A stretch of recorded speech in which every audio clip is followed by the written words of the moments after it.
watu 827 ambao wanaume 289 na wanawake 538 wamegundulika kuwa na maambukizo ya VVU sawa na 0.6%. Mheshimiwa Mwenyekiti, naomba kwa msisitizo nirudie eneo hili. Tulipima watu 129,741 ambapo wanaume ni 57,615 na wanawake ni 72,126 ambapo walipatiwa huduma ya ushauri nasaha pamoja na upimaji wa VVU. Na kati ya hao watu 827 ambao wanaume ni 289 na wanawake 538 waligundulika na maambukizi ya VVU sawa na 0.6%. Wateja wapya 992 wakasajiliwa katika vituo vya huduma na tiba kwa watu wanaoishi na VVU yani CTCs, ambapo wanaume 269 na wanawake 623 na watoto 17 kama ambavyo inaonekana katika kiambatisho namba 2A. Mheshimiwa Mwenyekiti, katika hatua ya kuzuia maambukizi ya VVU kutoka kwa mama kwenda kwa mtoto, wajawazito 55,345 walihudhuria clinic wakati wa ujauzito. Kati yao 52,556 sawa na 95% ambao walipimwa na kujua hali zao za VVU, ambapo wajawazito 84 sawa na 0.2% waligundulika na VVU.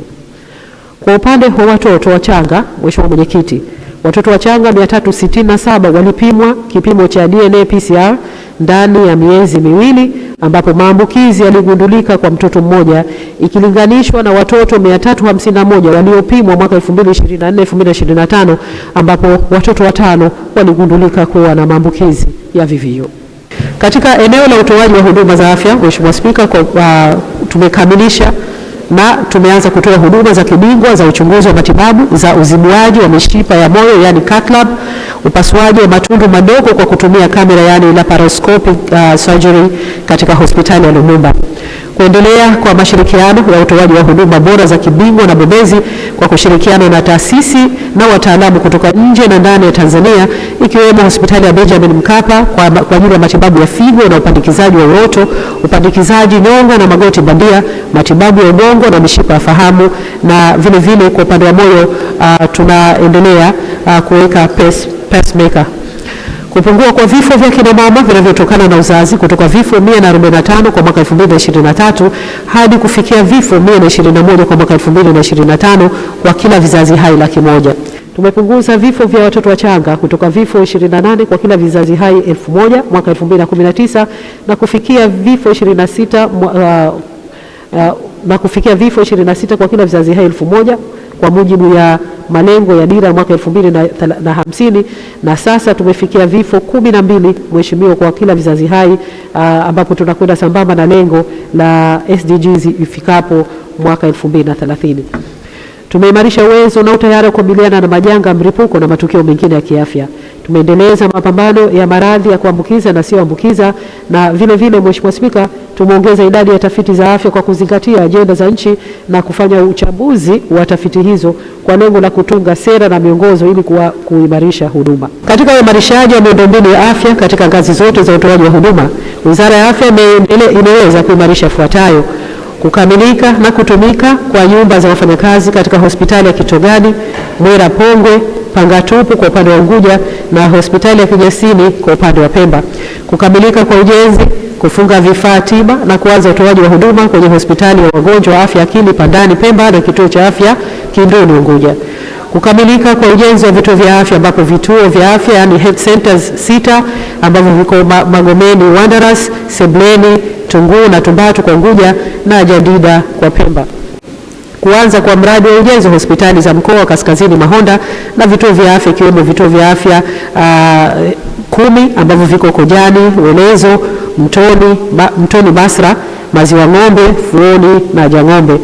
Kuongezeka kwa gari za kubebea wagonjwa kutoka 26 kwa mwaka 2024 kufikia 46 kwa mwaka 2026. kuanza kwa ujenzi wa taasisi ya umahiri wa matibabu ya saratani Zanzibar, yani Zanzibar Cancer Institute, upatikanaji wa dawa, vifaa tiba na vitendanishi kwa mwaka wa fedha 2025-2026.